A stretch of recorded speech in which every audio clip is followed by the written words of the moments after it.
अगर आपने इस वीडियो पे क्लिक किया है और ये वीडियो आपकी फीड पे आया है तो ये मैसेज आपके लिए बहुत ज़्यादा ज़रूरी है। यूनिवर्स चाहता है कि आप इस मैसेज को फॉलो करें, इस प्रैक्टिस को फॉलो करो और देखिए आपकी लाइफ में कितनी जल्दी चेंजेस आते हैं।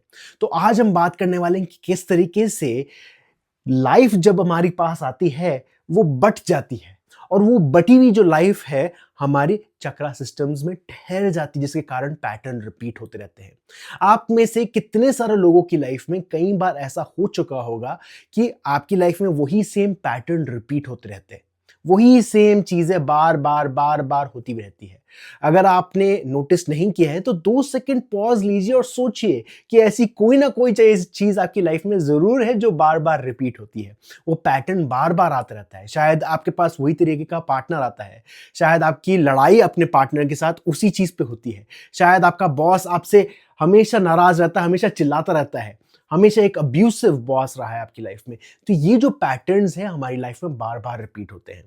हमारी लाइफ में हमारी लाइफ हमारी तरफ आती है, हम चल रहे हैं लाइफ में, आगे उस पाथ पे चलते हुए जाते हैं और हम ये सोचते हैं कि जैसे जैसे लाइफ में सिचुएशंस होंगी उस पे हम रिएक्ट करते हुए जाएंगे। मतलब अगर मैं सुबह उठता हूँ और कुछ होता है, मेरे घर के बगल में चोरी हो जाती है या पास में चिल्ला रहा है कोई, ये सब चीजों को, ये सारे इनपुट्स को लेकर मैं अपनी लाइफ में वो रिएक्शन देता हूं। उस तरीके से हम लाइफ जीते हैं, हम हमेशा एक रिएक्शनरी लाइफ जीते हैं।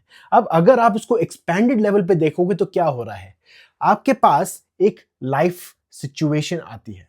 अब ये लाइफ सिचुएशन डिपेंड करता है कि कौन सी चक्रा पे अटैक करती है आपके। मतलब अगर आपकी फियर बेस्ड चक्रा है, अगर कोई ऐसी सिचुएशन आती है जहां पर घर पे आसपास किसी की चोरी हुई है घर में, या आपने सुना कि आसपास किसी घर पे आग लग गई है, तो आपकी लाइफ में आपको डर लग जाता है, आप डर जाते हो उस सिचुएशन से।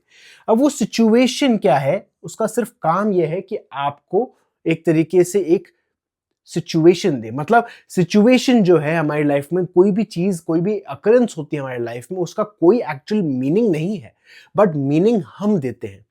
जैसे ही वो हमारी लाइफ में आती है हम खुद डर जाते हैं, हम बोलते हैं कि कहीं मेरे साथ ऐसा ना हो जाए, कहीं मेरे घर पे आग ना लग जाए, कहीं मेरे घर पे चोरी ना हो जाए, मेरे पास पैसे पड़े हुए हैं घर पे, मेरे पास गोल्ड है घर पे, कहीं मेरे साथ ना हो जाए।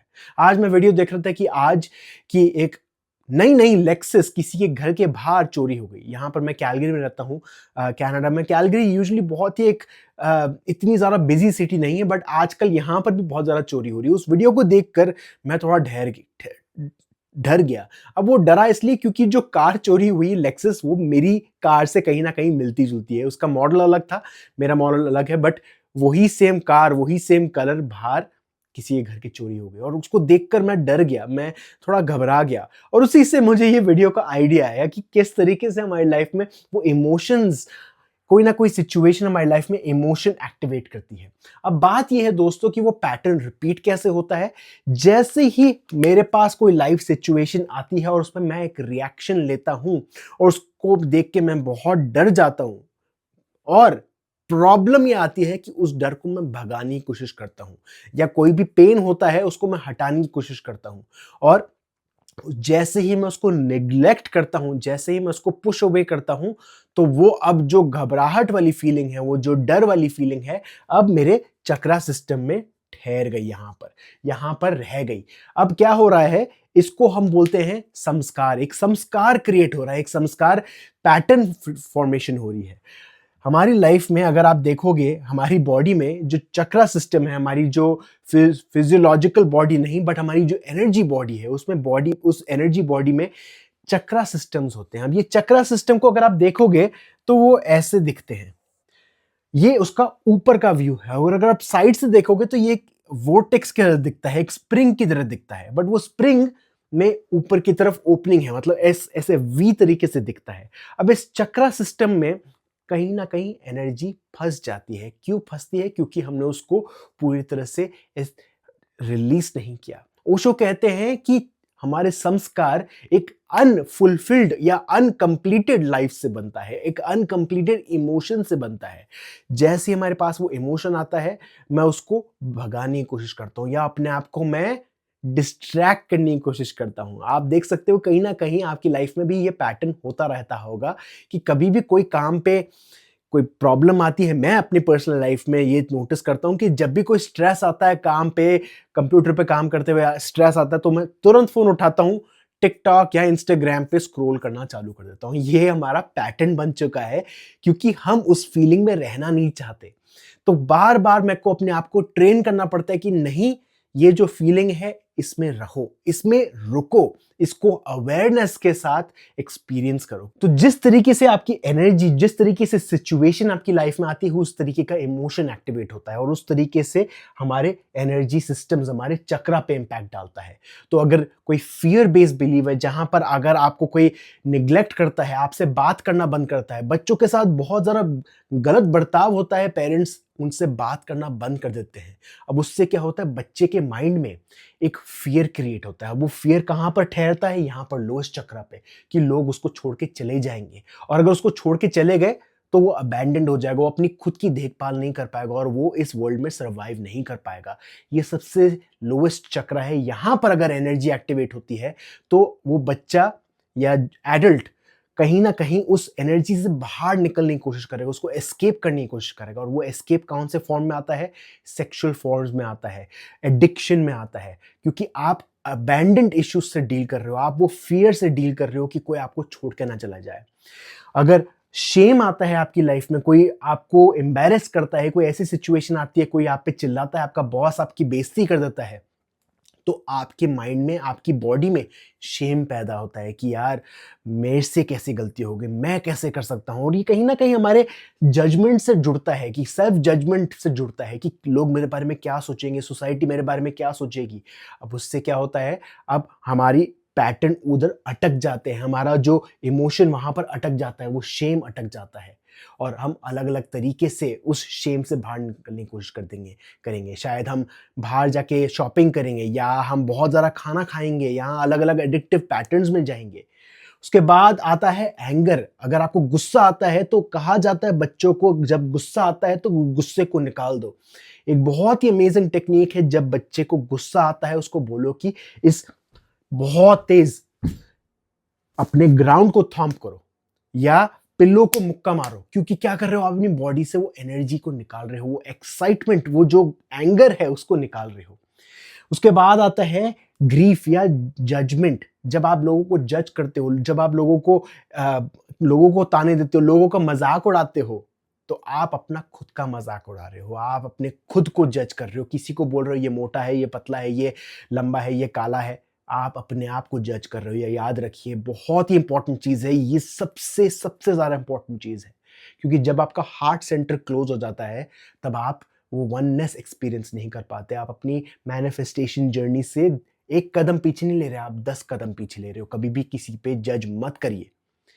उसके बाद आता है ट्रूथ और लाई। जब भी कभी आप झूठ बोलते हो तो वो आपका थ्रोट चक्रा अटक जाता है, वहां पर एनर्जी अटक जाती है। और ये ऊपर के जो चक्रा सिस्टम्स है वो हमारे बिलीफ सिस्टम से कहीं ना कहीं इम्पैक्ट करते हैं, क्योंकि ये जो लोअर चक्रास हैं हमारे, यहां पर जिस तरीके से हमारे पैटर्न्स फॉर्म हुए वही अब हमारा हमारी वासना बन जाती है, हमारी बिलीफ सिस्टम बन जाती है। अब वो बिलीफ सिस्टम कहीं ना कहीं हमारे पैटर्न्स क्रिएट करती है। जब तक हम अपने चक्रा सिस्टम्स में वो संस्कार को नहीं छोड़ेंगे, रिलीज नहीं करेंगे, तब तक वो पैटर्न रिपीट होते रहेंगे। तो कैसे करना है इसको रिलीज? अपने आपको हमेशा अवेयरनेस में लाइए। जब भी कभी आपका माइंड जाता है कोई एडिक्टिव पैटर्न्स में, थोड़ी देर के लिए पॉज करिए। आप अपने आप को बोल सकते हो हाँ कि मैं ये कर सकता हूँ। ये जो एडिक्टिव पैटर्न है, फोन उठा के सर्फ करना या पॉर्न देखना या एक्स्ट्रा खाना खाना या ऑर्डर से, स्विगी से ऑर्डर करना, ये सब चीजें आप कर सकते हो। अपने आप को एक अलाउंस तो बोलो कि हाँ मैं कर सकता हूँ, बट एक सेकंड में अपनी बॉडी में चेक करना चाहता हूँ अवेयरनेस के तौर पे कहां पर वो एनर्जी क्रिएट हो रही है। आपने एक स्टेप आगे लिया, चाहे वो पैटर्न आपने कंटिन्यू किया, बट एक स्टेप आपने आगे लिया अवेयरनेस की तरफ। इसको धीरे धीरे करके एक्सटेंड करते रहिए। 1 मिनट के लिए चालू करिए, 2 मिनट चालू करिए, 3 मिनट चालू करिए, 5 minute, 10 minute, 5 minute, 15 minute, 20 minute, ऐसे करके अपनी बॉडी में एनालाइज करते हुए रहिए। अब जैसे जैसे आप अपने आप को डिस्टेंस करते हुए रहोगे उस पैटर्न से, आपको समझ आ जाएगा कि ये एनर्जी कहाँ पर अटकी हुई है। और बात तो ये है दोस्तों कि जब भी कभी आप अपने एनर्जी सिस्टम्स पे जाते हो, अपनी एनर्जी को एनालाइज करते हो और उसको, उस पैटर्न को रिकग्नाइज करते हो, उस चक्रा सिस्टम में आप अपने संस्कार को रिकग्नाइज करते हो, तो एडिक्टिव पैटर्न की जो ग्रिप है आपसे कमजोर होती हुई जाएगी। अब आप अलग चीजों में अलग अलग तरीके से अपने आप को फुलफिल करने की कोशिश करोगे। शायद कुछ ऐसी चीज करोगे जहां से आप पॉजिटिव पाथ की तरफ जाओगे। तो ये पैटर्न का सबसे सिंपल तरीका ये है कि अपने हार्ट सेंटर को खोलना। जब भी कोई आपकी लाइफ में ऐसा पैटर्न आता है, कोई भी प्रॉब्लम आती है, अपने हार्ट सेंटर को खोलना और अपने आप से पूछना कि मेरे को ये मेरी बॉडी में कहाँ फील हो रहा है, ये इमोशन कहाँ पर चालू हुआ है। उसको एनालाइज करिए, उसको उस इमोशन के साथ रहिए, क्योंकि वो इमोशन एट द एंड दोस्तों एक बच्चा है। जब एक बच्चे को गुस्सा आता है, जब एक बच्चा नाराज होता है, वो बच्चा सिर्फ और सिर्फ आपका अटेंशन चाहता है। वो इनर चाइल्ड आपका सिर्फ और सिर्फ अटेंशन चाहता है। जैसे ही आप उसको अटेंशन देते हो, वो बच्चा धीरे धीरे करके ऊपर की तरफ आता रहेगा, अपनी एनर्जी को रिलीज करेगा। ये स्प्रिंग की बात की थी मैंने, ये स्प्रिंग में जो इमोशन है यहाँ पर है। अब आप ऊपर की तरफ इसको आप खींचते हुए ला रहे हो, कैसे? सिर्फ और सिर्फ उसको नोटिस करते हुए। तो नोटिस करिए, देखिए आपकी लाइफ कितनी ज़्यादा जल्दी चेंज होती है। ये मैसेज था आपके लिए। अगर आप इसको फॉलो करते हो तो ये मेरी गारंटी रहेगी कि आपकी लाइफ बहुत ही एफर्टलेस और ईज के साथ चलेगी। मिलते हैं नेक्स्ट वीडियो में। Thank you.